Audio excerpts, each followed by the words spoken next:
Good morning, students. Students, I welcome you all in online study classes of Sky International School.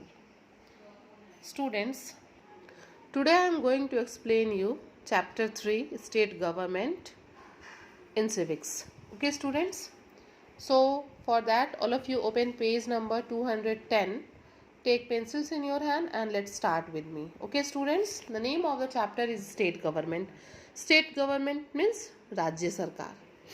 Now come on the first heading Indian federal union, मतलब भारत संघीय संघ. ठीक है, इसमें अब हम पढ़ेंगे कि भारत जो है, जो फेडरल यूनियन है, उसमें कितने स्टेट्स हैं, कितने यूनियन टेरिटरीज हैं, और इसके बाद हम जो स्टेट गवर्नमेंट है उसके बारे में ब्रीफली पढ़ेंगे. India is a federal union with 28 states and 9 union territories. आपको पता है कि हमारे देश में अब जो है वो 29 स्टेट्स हैं. तो जो हमारा फेडरल यूनियन है ये 29 स्टेट्स का और यूनियन टेरिटरीज का है. और आपको यूनियन टेरिटरीज के बारे में भी पता है ना. India has a federal form of government. India has a federal form of government which means that there are 2 levels of government. Federal form of government है, संघीय व्यवस्था है. इसका मतलब क्या होता है कि यहाँ पे 2 स्तर की सरकार है, one at the centre and another eight the state and union territories. एक तो केंद्र सरकार और दूसरी राज्य सरकार. और जो यूनियन टेरिटरीज है जिसपे डायरेक्ट जो है वो प्रेसिडेंट जो है अपने प्रेसिडेंट बताता है कि वहाँ पे कौन शासन करेगा और वहाँ पे उनका शासन होता है. The constitution has divided the power and functions of the 2 governments in clear. मतलब जो संविधान है वो क्या है, हमारा संविधान जो है वो दोनों ही सरकारों की शक्तियों को अलग अलग जो है वो बहुत अच्छे से परिभाषित, उसके कार्य को भी परिभाषित करता है. Both the central and state governments have 3 organs. जो राज्य सरकार है और केंद्र सरकार है उनके 3 अंग होते हैं. तीनों बहुत मुख्य अंग हैं, एग्जीक्यूटिव, लेजिस्लेटिव एंड जुडिशरी. क्या कहते हैं, एक को कहते हैं विधिक, कार्यकारिणी और एक न्यायिक कहते हैं. Each of these groups perform certain functions as specified in the constitutions. प्रत्येक जो है अंग का अपना एक बहुत ही इम्पॉर्टेंट काम है और इन कामों को हमारे संविधान में दिया गया है कि ये कौन से काम है.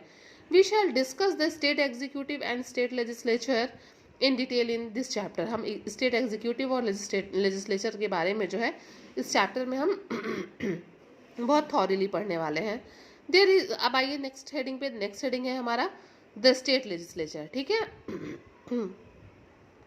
There is a representative form of government at the state level. State level पे क्या होता है कि रिप्रेजेंटेटिव फॉर्म ऑफ गवर्नमेंट होता है. Every state has a legislature. Her state में क्या होता है कि लेजिस्लेचर होता है, एक सभा होती है, विधानसभा होती है. Elections helps to choose the members of the state legislature. क्या होता है, जो इलेक्शंस होता है उसके थ्रू हम क्या कहते हैं, मेंबर ऑफ लेजिस्लेचर्स को, विधानसभा के सदस्यों को चुनते हैं. Some states have a unicameral legislature. एक तरफा वहाँ पे सभा होती है. Is that they have only 1 house of legislature. वहाँ पे एक ही सदन होता है. Other states have 2 houses of legislature. 2 सभाएं होती हैं, 2 हाउसेज होता है, जिसको कहते हैं बाइकार्मल लेजिस्लेचर. वहाँ यूनिकार्मल लेजिस्लेचर था, यहाँ पे क्या है, bicameral legislature. The 2 has are the legislative assembly, जिसको हम विधानसभा कहते हैं, एंड लेजिस्लेटिव काउंसिल, जिसको हम विधान परिषद कहते हैं. स्टेट लेजिस्लेचर का मतलब जो है, जो हमारा ये 2 हाउसेज है, एक हमारा लेजिस्लेटिव असेंबली है, दूसरा हमारा लेजिस्लेटिव काउंसिल है. असेंबली को हम विधानसभा कहते हैं, काउंसिल को हम विधान परिषद कहते हैं. आइए अब हम नेक्स्ट हेडिंग देखते हैं. द लेजिस्लेटिव असेंबली यानी कि विधानसभा के बारे में हम पढ़ेंगे. In India every state has a legislative assembly which has members in proportion to the state's population. क्या कह रहा है, भारत के प्रत्येक राज्य में जो है वो क्या है, लेजिस्लेटिव असेंबली, विधानसभा है, और उसके सदस्यों की संख्या उस राज्य की जनसंख्या के आधार पे है. ठीक है, उसके अनुपात में है. The members of the Legislative Assembly (MLAs) are elected by the people who form the government. क्या होता है, जो मेंबर ऑफ लेजिस्लेटिव असेंबली है, जो MLAs जिनको हम कहते हैं, उनको जनता चुनती है और वो जनता क्या करती है, सरकार बनाती है. Now students come on the next page, page number 211. And the state legislative assembly is also called lower house and its term is for 5 years. जो स्टेट लेजिस्लेटिव असेंबली है, जिसको हम विधानसभा कहते हैं, इसको हम लोअर हाउस भी कहते हैं, और इसका जो कार्यकाल होता है वो 5 साल के लिए होता है. However, it may be dissolved before its term expires. कभी कभी क्या होता है कि कंडीशंस को देखते हुए उसके पहले भी ये भंग हो जाती है। अब हम देखते हैं compositions. The constitution states that the number of members in a legislative assembly cannot exceed more than 500। हमारा संविधान क्या कहता है? हमारा संविधान ये कहता है कि जो लेजिस्लेटिव असेंबली है इसमें लोगों की सदस्यों की संख्या कभी भी 500 से ज़्यादा नहीं हो सकती। And cannot be less then 60, 500 से ज़्यादा और 60 से कम हो ही नहीं सकती। Only Goa and Mizoram have 40 members each while Sikkim has 32 members. केवल गोवा और सिक्किम ऐसे दो राज्य हैं जहां गोवा में दोनों ही सदन में जो है वो 40 और सिक्किम में 32 मेंबर हैं। Every state is divided into different areas known as constituencies. क्या करता है, क्या किया जाता है, जो हमारा राज्य है, चूंकि राज्य बहुत बड़ा है तो उसको अलग अलग हम कंस्टिट्यूएंसीज में क्या करते हैं, डिवाइड कर देते हैं, अलग अलग विधानसभा में डिवाइड कर देते हैं। Let us talk the example of the state of Uttar Pradesh which is divided into 403 constituencies. क्या किया गया है, उत्तर प्रदेश एक बहुत बड़ा राज्य है, इसको 403 कंस्टिट्यूएंसीज में क्या किया गया है, डिवाइड किया गया है। आइए अब अगला हम चार्ट देखते हैं। Assembly election results in Uttar Pradesh यहाँ पे दिया हुआ है। Name of the parties, Bahujan Samajwadi party, Samajwadi party, Bahujan Samaj party, Samajwadi party, Bharatiya Janata party, Indian Congress, Indian National Congress, RLD, others, यहाँ पे टोटल दिए हुए हैं। नंबर ऑफ एमएलएज इलेक्टेड, 2012 में कितने एमएलएज थे इन पार्टीज के पास और 2007 में कितने एमएलएज थे इन पार्टी के पास, ये आपको यहाँ पे दिया हुआ है, टोटल करके भी दिया हुआ है। For each constituency 1 representative is elected by the people. क्या होता है, प्रत्येक कंस्टिट्यूएंसी से एक जो प्रतिनिधि है वो लोगों के द्वारा चुना जाता है। And this representative may belong to any political party or can be an independent candidate.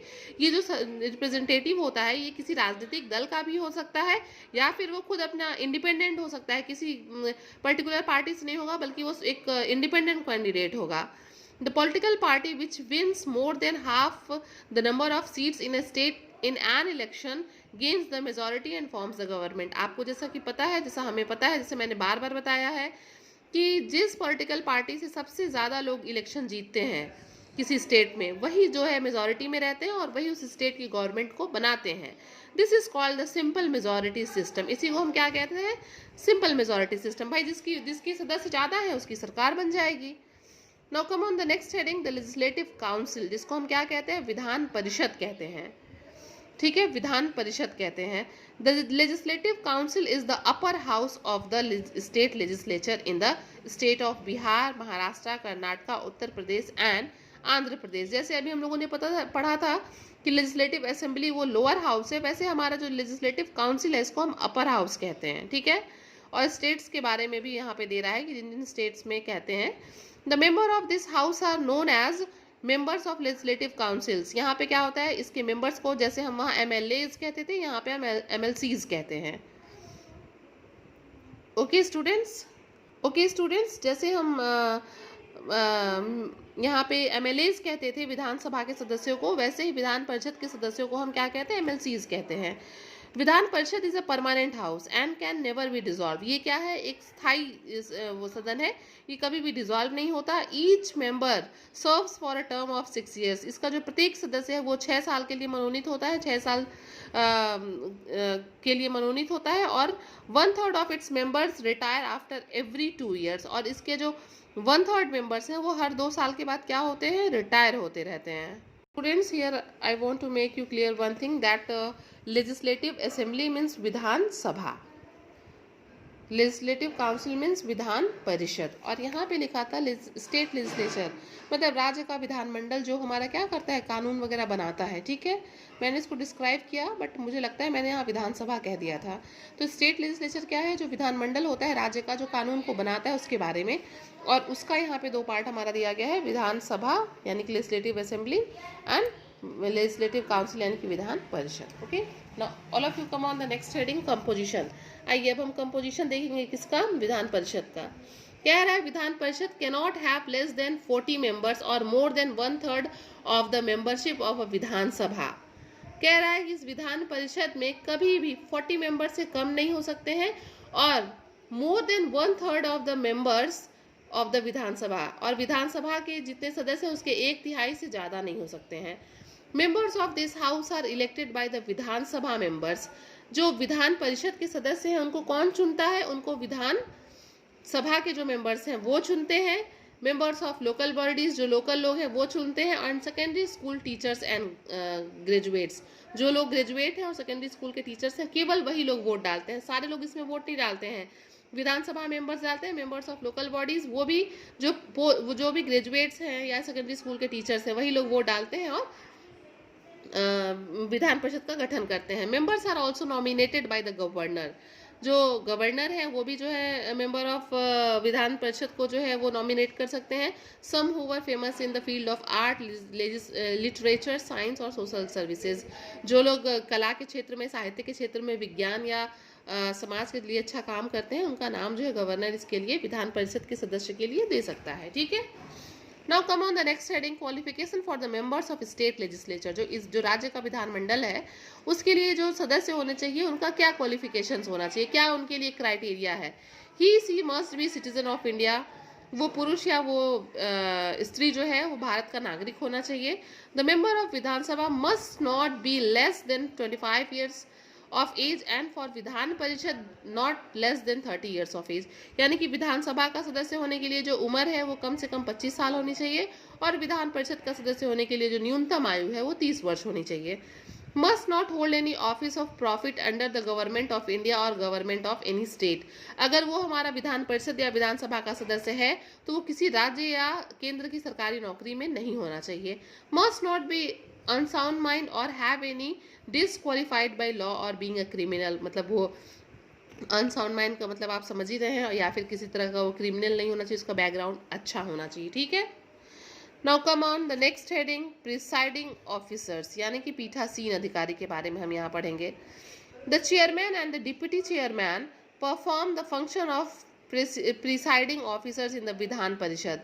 जो चेयरमैन और डिप्टी चेयरमैन होते हैं वो विधान परिषद के लिए जो है वो प्रिसाइडिंग ऑफिसर्स पीठासीन अधिकारी का काम करते हैं। It is also their duty to maintain discipline in the house, इन्हीं का ये काम है कि ये जो विधानसभा यहाँ पे विधानसभा है वहाँ पे डिसिप्लिन को मेंटेन रखें। ठीक है, विधान परिषद में डिसिप्लिन को क्या करें, विधान परिषद में डिसिप्लिन को मेंटेन रखें। उसके बाद हम आते हैं विधानसभा की बात करते हैं। अभी हमने विधान परिषद की बात की। Chairman and the deputy chairman is presiding officer and they are responsible for the discipline of the house.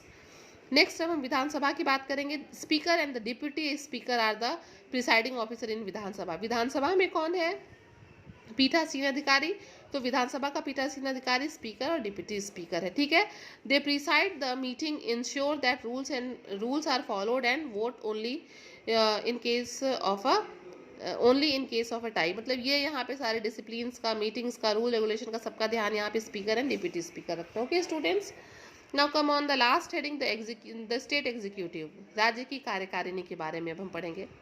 We know that the government in the state are similar to that at a center। हमको पता है कि केंद्र सरकार पूरे देश पे देखती है और राज्य सरकार भी बिल्कुल वैसे ही काम करती है, उसी के सिमिलर जो है काम करती है। Just as the president is। Students, all of you turn the page and come on page number 212। The nominal head and the prime minister runs the government। हम लोग क्या देखते हैं कि जो प्रेसिडेंट होता है वो देश का नॉमिनल हेड होता है और उसको जो गवर्नमेंट है उसको रन कौन करता है, गवर्नमेंट को जो रन करने का काम है, गवर्नमेंट को रन करने का काम कौन करता है, प्राइम मिनिस्टर करता है। और प्राइम मिनिस्टर के साथ और कौन लोग होते हैं, with the council of ministers, और भी जो मिनिस्टर्स हैं। The state executive consist of the governor and the council of ministers headed by the chief minister. और राज्य में देखिए केंद्र में जो नॉमिनल हेड है वो कौन है, प्रेसिडेंट है। काम कौन देखता है, प्राइम मिनिस्टर देखता है with the help of council of minister. State में executive consist of the governor and the council of ministers headed by the chief minister. यहाँ पे भी वही होता है। ठीक है, यहाँ पे वही नहीं होता है, यहाँ पे गवर्नर जो है वो है और लेकिन सारा काम कौन देखता है, सारा काम यहाँ पे चीफ मिनिस्टर देखता है with the help of other council of ministers. ठीक है, now the next heading is the governor. The executive power of the state is vested in the governor. किसके हाथ में होता है, गवर्नर के हाथ में होता है। All executive actions are taken in the name of the governor. जितने भी एग्जीक्यूटिव एक्शंस होते हैं वो गवर्नर के नाम पे लिए जाते हैं। Every state has a governor and at times the same person may officiate as the governor of 2 states, मतलब एक राज्य में एक गवर्नर होता है और उसी समय पे वो एक ही जो व्यक्ति है वो 2 राज्यों का गवर्नर भी हो सकता है। The governor of the state is not elected but he is appointed by the president of India. जो गवर्नर होता है उसके लिए कोई इलेक्शन नहीं होता है, जो देश का किसी राज्य का जो गवर्नर है उसको उस देश का राष्ट्रपति चुनता है, ठीक है। Now come on the next heading, qualifications for appointment. Governor होने के लिए क्या क्या क्राइटेरिया है? ही और she must be citizen of India, उनको क्या होना चाहिए? भारत का नागरिक होना चाहिए। ही और she must be less than 35 years of age, उनकी जो उम्र है वो 35 साल से, नॉट मस्ट बी, 35 साल से कम नहीं होना चाहिए। He she must not hold any office of profit, वही बात है, किसी सरकारी नौकरी में नहीं होना चाहिए। He or she must not be an elected member of parliament or any state legislative assembly, इससे नहीं होना चाहिए। But if a member of a legislature is appointed as a governor, the member should resign for his or her membership। कह रहा है कि उस व्यक्ति को गवर्नर चुना जाएगा जो किसी मतलब इलेक्टेड मेंबर ऑफ पार्लियामेंट, ठीक है, पार्लियामेंट के किसी मेंबर को हम मतलब नहीं ले सकते हैं, लेकिन अगर कोई ऐसा व्यक्ति जो ऑलरेडी किसी पोस्ट पे है और उसको हम गवर्नर चुनते हैं तो उसको अपनी मेंबरशिप को छोड़ना होगा, रिजाइन करना होगा। Okay students, now come on the next heading, powers. What is the powers of governor? Most of the powers and functions of a governor are similar to those of a president. मतलब राष्ट्रपति के ही समकक्ष उसका दिखा रहा है कि जो भी है पावर वो राष्ट्रपति के समकक्ष दिखा रहा है। देखिए है क्या, एग्जीक्यूटिव पावर्स क्या है, क्या कार्यकारी शक्तियां हैं गवर्नर के पास। He appoints the chief minister who is the leader of the majority party. वो क्या करता है, वो जो है राज्य में चीफ मिनिस्टर को, सीएम को जो है वो अपॉइंट करता है जो कि किसी विनिंग मेजॉरिटी पार्टी का लीडर होता है। He also appoints the other members of the Council of Ministers on the advice of the Chief Minister। Chief Minister के मतलब एडवाइस पे, सलाह पे वो काउंसिल के अदर मिनिस्टर्स को नियुक्त करता है। The Governor also appoints the Advocate General and the Chairman and members of State Public Service Commission। इसके सदस्यों को भी वो चुनता है। He is consulted by the President in the appointment of judge to the High Court। मतलब जो governor होता है वो राष्ट्रपति के साथ कंसल्ट करके जो है हाई कोर्ट के जज की नियुक्ति करता है। The governor has the power to nominate 1 member of the Anglo Indian community to the legislative assembly of his state. Governor क्या कर सकता है, अपने राज्य के लेजिस्लेटिव असेंबली में एक एंग्लो इंडियन व्यक्ति को वो नॉमिनेट कर सकता है। The governor can nominate persons having special knowledge और practical experience in the field such as literature, science, art and social services to the legislative council। ये हम लोगों ने पीछे भी पढ़ा है कि गवर्नर चाहे तो जो है लेजिस्लेटिव काउंसिल में जो है वो व्यक्ति को, एक या 2 व्यक्ति को क्या कर सकता है, जो किसी विशेष क्षेत्र से है उनको, एक व्यक्ति को वो नियुक्त कर सकता है। Now students, all of you come on the next heading, legislative powers. अब हम विधायी शक्तियों को देखते हैं। अभी हम लोगों ने क्या देखा, गवर्नर का एग्जीक्यूटिव पावर्स, कार्यकारी शक्ति को देखा। अब हम उसकी विधायी शक्तियों को देखेंगे। The governor has the power to summon the prorogue या postpone the session of the state legislature. क्या कर सकता है वो, विधानमंडल का जो है उसको स्थगित कर सकता है, उसको पोस्टपोन कर सकता है। He she can dissolve the state legislature, वो स्टेट लेजिस्लेचर को भंग कर सकता है, पोस्टपोन भी कर सकता है और उसको भंग भी कर सकता है। On certain occasions when the state legislature is not in sessions, the governor can issue orders called ordinance. These ordinances are submitted to the state legislature at the next session. They are valid for not more than 6 weeks from the date when the state legislature begins in sessions। मतलब वो 6 महीने से ज़्यादा जो है क्या होता है, वो वैलिड नहीं होता है, जो ऑर्डिनेंस वो पारित करता है governor. For next point, all of you come on page number 213। The first session after the elections and the first session every year begins with the governor's address। ठीक है, इन्हीं के एड्रेस से ही जो पहला सेशन है इलेक्शन के बाद का या फिर जो है साल का जो पहला सेशन है वो गवर्नर ही एड्रेस करते हैं। A very important power of the governor is that every bill passed by the state legislature has to receive the governor's assent। ठीक है, इनकी सहमति होनी चाहिए। कोई भी बिल जब पास होता है राज्य के लेजिस्लेचर विधानमंडल से, तो जो गवर्नर है उसको क्या होता है, उसका सहमति चाहिए उसमें। He she also has the power to grant pardon or reduce the punishment sentence passed by the courts under the state laws। मतलब राज्य कानून के अंतर्गत क्या होता है, अगर गवर्नर चाहे तो किसी क्रिमिनल के दंड को कम कर सकता है, रिड्यूस कर सकता है, उसे माफ कर सकता है। Okay, and the next heading is discretionary power. Discretionary power क्या है? उसका विवेकाधीन शक्तियां, जो गवर्नर की विवेकाधीन शक्तियां हैं, अब हम उसके बारे में पढ़ेंगे। The governor has some powers which he she can use on his her own in special situations. मतलब वो शक्तियां जो विशेष स्थिति में जो गवर्नर अपने पावर को यूज कर सकता है। He she need not act on the advice of the council of ministers to use these powers।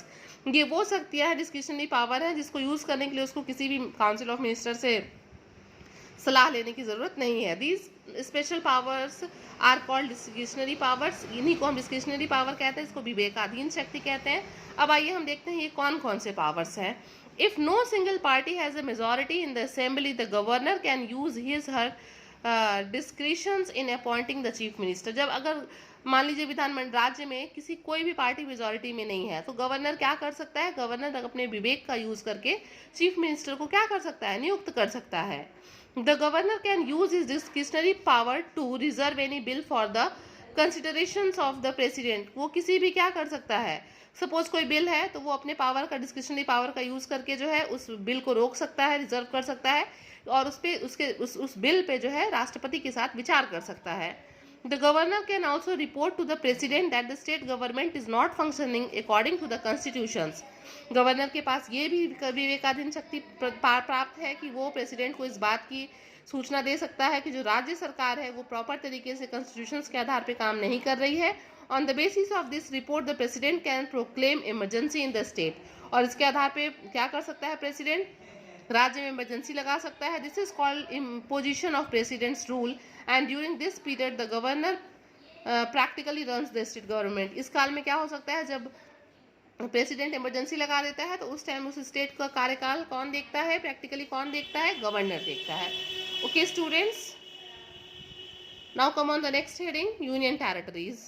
India has 28 states and 9 union territories. ये आपको पता है कि अभी ये चेंज हो गया है। Union territories are administrated by president through an administrator appointed by him or her or by lieutenant governor और a chief commissioner। ये मैंने आपको आगे भी बताया था कि जो यूनियन टेरिटरीज होते हैं वहाँ पे जो प्रेसिडेंट होता है वो किसी को अपॉइंट करता है, किसी को वहाँ पे देखने के लिए, मतलब उसको रन करने के लिए उस यूनियन टेरिटरी को। Where bills are passed by the legislative assemblies here and administrator और lieutenant governor gives his assent. और यहाँ पे क्या होता है? जब भी कोई बिल वगैरह पास होता है लेजिस्लेटिव असेंबली से, तो ये जो लोग अपॉइंट किए जाते हैं वही क्या करते हैं? अपनी सहमति प्रदान करते हैं। Okay students, now come on the next heading and that is a council of ministers. मंत्रिमंडल की बात करते हैं हम। The administration in the state is actually carried on by the council of minister. किसी भी राज्य में जो एडमिनिस्ट्रेशन है उसको कौन कैरी करता है? जो काउंसिल ऑफ मिनिस्टर है। और उनको हेड कौन करता है? Chief minister. राज्य में तो चीफ मिनिस्टर ही हेड करेगा उसको लीड करेगा। As mentioned the chief minister is appointed by the governor. हमको पता है चीफ मिनिस्टर की, मुख्यमंत्री की नियुक्ति गवर्नर करता है। While other ministers are appointed by the governor on the advice of the chief minister. Chief minister की नियुक्ति गवर्नर करता है और चीफ मिनिस्टर के सलाह के आधार पे जो काउंसिल ऑफ मिनिस्टर है उनकी नियुक्ति जो है वो गवर्नर करता है, लेकिन सीएम की सलाह के आधार पर। The council of minister is collectively responsible to the legislative assembly of the state. The council of minister is collectively, ये लोग सारे लोग क्या है? सामूहिक तौर से ये लोग जिम्मेदार होते हैं लेजिस्लेटिव असेंबली, राज्य की लेजिस्लेटिव असेंबली के लिए। Government must always have a majority in the house. जो भी जिसकी भी सरकार बनती है उस पार्टी की मेजॉरिटी होती है सभा में। If it loses this majority due to a vote of no confidence the government can not continue to rule. अगर सपोज जो पार्टी रन कर रही है, अगर वहां पे अविश्वास प्रस्ताव आ जाता है, लूज द मेजॉरिटी, अगर मेजॉरिटी लूज हो जाती है तो क्या होता है? तुरंत वहां पे जो है उस टाइम वो गवर्नमेंट काम नहीं कर सकती, आगे नहीं बढ़ सकती, कंटिन्यू नहीं हो सकती। Individual ministers can also be asked to leave the councils. Okay students, और ऐसा होता भी है, लोग एक पार्टी को छोड़ के दूसरी पार्टी में चले जाते हैं। Now the next heading is power of chief minister. अब हम देखते हैं, अभी हम लोगों ने देखा कि गवर्नर के पास कौन से पावर्स थे। Now we will see the power of chief minister. The chief minister is the head of the council of ministers and enjoys a special position क्या होता है, जो चीफ मिनिस्टर है वो काउंसिल ऑफ मिनिस्टर्स का जो है वो हेड है और वो कुछ स्पेशल पावर्स को एंजॉय करता है, मतलब उसके पास स्पेशल पावर्स हैं, पोजीशन है, स्पेशल पावर्स भी है, एक विशेष स्थिति प्राप्त करता है। He she is the leader of the party in majority in the legislative assembly, सही बात है, जिसकी सरकार होती है, जो पार्टी मेजॉरिटी में होती है वो उसका लीडर होता है। The chief minister has the power to select other ministers hold office at the pleasure of the chief ministers, ठीक है। चीफ मिनिस्टर के पास ये शक्ति है कि वो किसी मिनिस्टर को जो है नियुक्त कर सकता है, सेलेक्ट कर सकता है और उसको उसका एक ऑफिस जो है वो बता सकता है, दे सकता है। He she allocates portfolio to the ministers, वो जो मिनिस्टर्स हैं उनके पोर्टफोलियो को आवंटित करता है। He she can also transfer a minister from one minister to another, हाँ, किसी को एक मंत्रालय से दूसरे मंत्रालय में जो चीफ मिनिस्टर है वो भेज सकता है राज्य में। He or she is the chairman of the cabinet, वो कैबिनेट का चेयरमैन होता है। He she summons its meetings and presides over them, ठीक है, क्या करता है, मीटिंग्स को समन्स कर सकता है एंड क्या, अध्यक्षता करता है उसकी, अपने मीटिंग्स की। The work of different department is coordinated by the chief minister, अलग अलग जो विभाग है उनके काम को जो है वो मुख्यमंत्री के द्वारा ही कोऑर्डिनेटेड किया जाता है। While the resignation of other ministers merely create a vacancy, the resignations or death of the chief minister dissolves the cabinet, ठीक है, अगर चीफ मिनिस्टर की डेथ हो जाती है तो क्या होता है, कैबिनेट डिसॉल्व हो जाता है। हाउ बिल्स बिकम लॉ, जब कोई बिल पास होता है तो वो कैसे कानून बनता है, कोई बिल कैसे कानून बनता है, अब हम इसके बारे में पढ़ेंगे, ठीक है। आज आप लोगों ने पता नहीं न्यूज़ सुना है कि नहीं, आज ही किसानों के लिए जो है राज्यसभा से एक बिल जो है वो पास हुआ है। तो आप लोगों ने न्यूज़ अगर सुना होगा तो आप लोग को पता होगा, ठीक है। अगर नहीं अगर पता है तो आप न्यूज़ को आज मेरा ये वीडियो देखने के बाद से आप देखिएगा कि कौन सा बिल जो है वो राज्यसभा से पास हुआ है किसानों के हित में। One of the most important functions of the state legislature is to make law on subjects that are included in the state list, मतलब बहुत मुख्य काम क्या होता है राज्य सरकार का, राज्य के विधानमंडल का, कि राज्य के लिए जो है नियम कानून को बनाना, ठीक है।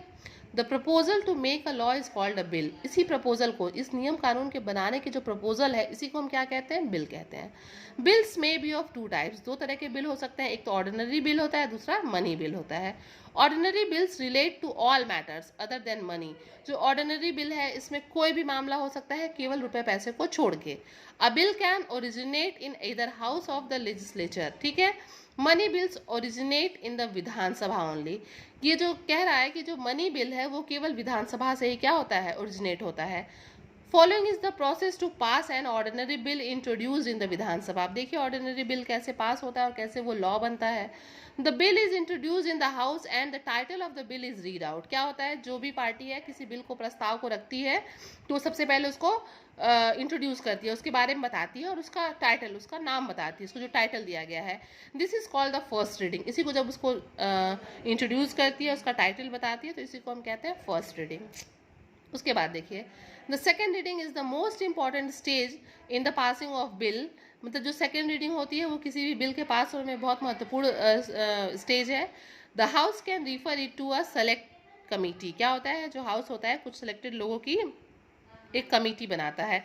Then a detail discuss take place, और उसके बाद क्या होता है कि जो कमेटी बनती है वो उस बिल पे एकदम बहुत अच्छे से डिस्कशन करती है।